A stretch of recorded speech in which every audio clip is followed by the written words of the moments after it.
Alright, brush monkeys, as you probably remember, last week we painted Aravir, excuse me, I was trying to remember the name, Aravir, the Elven Ranger. This week we're painting Amrielle, the female ranger, and she's got, let me zoom in on her here. She's got this kind of kick-ass little bullwhip thing she's got going on here. She's got another bow and quiver of arrows and a little sword over her back and all this kind of thing. And she looks pretty good. Because she's a ranger, we're going to do her in kind of the same color. So I've got all the same paints out that I had for Aravir. We're just going to use the same ones on her. Probably in different configuration, probably not as many browns. I'm probably going to do her cloak in green and her shirt and pants in green. She's got like a corset thing here and some bracers, and her boots and her belt that'll all be in leather. I may make the corset a different color. I may make that kind of a reddish brown. Maybe I'll use the Gore-Grunter, excuse me, Gore-Grunter fur for that, or maybe something else. I haven't quite decided yet. It's going to make her hair end in yellow, but I think because the elf was already done that way, maybe I'll make that the Gore-Grunter fur. Give it kind of a reddish brown tone to it and do her corset and something else. I don't know. But my camera's getting ready to die, so I'm going to go ahead and pause here and get started on her, and then we'll come back and see when I've made some progress. Alright? See you soon. Bye. Alright, brush monkeys, I made some progress on our girl here. As you can see, I got the skin done. I even got her lip painted. I got her greens painted. They're all looking pretty good. The greens all look kind of flat, so I think I'm probably going to shade them with a little Coelia green shade here. Just shade wash all of them with the same shade. And then I'll go back with the base colors and layer them back up just to bring out that highlight. I also think I'm going to go with Sigor Brown for that bodice. I'm going to put that on there. And then, yeah, leather for the belt and belt pouch and her whip, her quiver there, and the scabbard of her sword. And then wildwood for the bow, the arrow shafts. And then I'm going to go with the Gore-Grunter fur, the kind of reddish brown for her hair. I think that's going to look really good. So I'm going to take a break here and shade wash her, and then probably do her hair while I'm thinking about it. And then we'll come back and take a look. Alright, see you soon. Bye. Alright, brush monkeys, I made some progress on our girl here. And I gotta say, I really like how she's turning out. I've never tried the Gore-Grunter fur as a hair color before, but I think it looks really fantastic on her. Like, it's not quite brown, it's kind of a reddish brown. I like that. The Sigor Brown came out a lot darker on the bodice than I thought it was going to, but I still think it looks good. And I used it for the scabbard and the quiver here are both going to be leather, but there's like a little extra layer of leather hanging down on both of them, so I painted it both with the Sigor Brown. I painted the fletchings with the same Gore-Grunter fur as her hair, kind of tie those in together. And then as you can see, I based all the leather with wraithbone, so I'll go over that with the snakebite leather in a little bit. I'm going to take a break here. But yeah, our girl's coming along pretty well. The whip is also going to be snakebite leather, but because it curls around the boot here, I wanted that to look like two distinctly different leather colors. So that's probably how I'm going to do that. I may do the, there's kind of a leather wrap around the quiver there too. So I might do the quiver in wildwood and do the little straps in snakebite leather. So I've got the leather hanging over, I've got the two little leather straps, and I'll have the actual wood for the rest of the thing. But I don't know, I haven't quite made up my mind on that. I may just leave it as leather. The hilt of her sword there is going to be gold, and there's a little bit of gold at the top of the scabbard there too.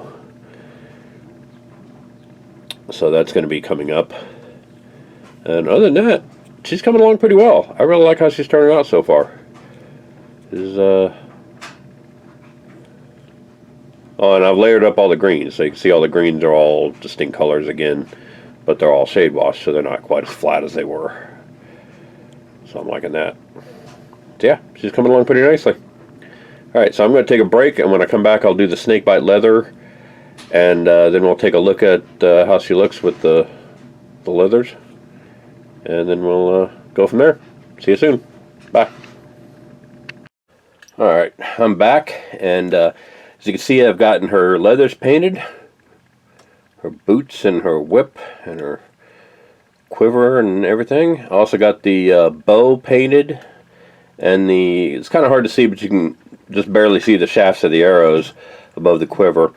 For the quiver, I did two things to separate out the leather straps from the leather body of it. One thing I did was I based the straps in gray cere instead of the wraithbone that I did the rest of it in. And then when I painted the whole thing with the snakebite leather, I felt like there still wasn't quite enough difference, so I gave another coat of the snakebite leather to the straps, and that's why they're a little bit darker brown. And as you can see, the whip is also a little bit darker brown because of that zenithal priming I did to it, and I didn't coat it with the wraithbone like I did with her boots. So the boots came out quite a bit brighter and warmer brown. This one looks a little more worn and earthy brown. And I really like how that comes out. I like how you get two different tones just depending on how you undercoat it with those. So up next we got the golds on the hilt of her sword here, and the opening of her scabbard. I'm going to base those next, and I'm going to base the stone that she's standing on in gray cere. And then I'll probably wash that in Nuln Oil as well, to just to clean up these little spots where the snakebite leather slopped over, and give it a little shade wash. But yeah, she's coming along really well. I really like how she's looking, and I think she's going to be pretty good. But I got to give some time to that contrast paint to dry before I can really get a whole lot more done. So I'm going to pause here and go let that dry. See you soon. Bye. Alright, brush monkeys, I've made some more progress on our girl. I did base the rock in gray cere and gave it a wash in Nuln Oil to give that stone look. I based and layered the golds and also shade washed it. I did not only the hilt of her sword and the opening of her scabbard, but also did the pommel of her whip, just to give it a little extra taste there. And she's looking pretty good. Also did her buckles on her belt and her sash there. I also realized as I was painting the buckle that she actually, I thought the shoulder strap went under the cloak. It actually goes over the cloak. So I went ahead and, I don't know if you can see that, based and painted that little strap over her shoulder there too. So yeah, she's all spiffy, all good to go. So I'm going to go ahead and paint the base with the Dark Angels green, and then I'm going to take a break and let that dry, and then next time you see this girl, I think she's going to be completely done. So stay tuned for that. See you soon. Bye.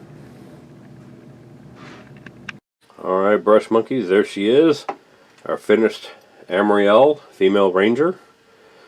I think she looks pretty spiff. I'm pretty happy with how she turned out. So I will go add her to the collection. And thank you for watching, and I will see you guys next week. Bye.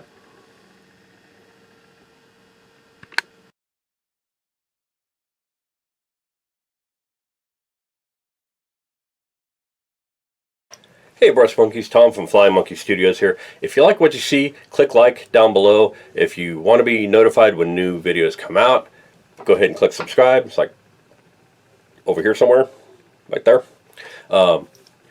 Those will both help with my YouTube numbers and bring me that much closer to monetizing this channel and being able to do what I love to do full time.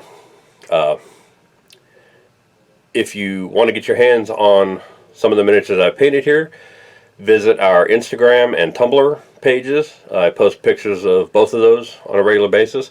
I post videos on TikTok on a regular basis, mostly to direct traffic here to the YouTube channel, but you know, there's some other stuff there that's kind of cool. So go check that out.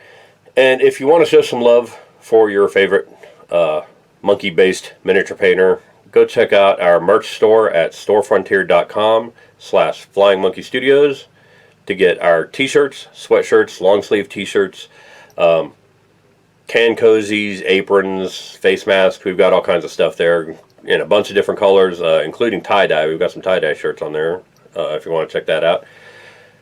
So go check that out. Go check us out on our other social medias and follow us on Twitter for updates on the channel as well. And thanks for watching, and I will see you guys later. Bye.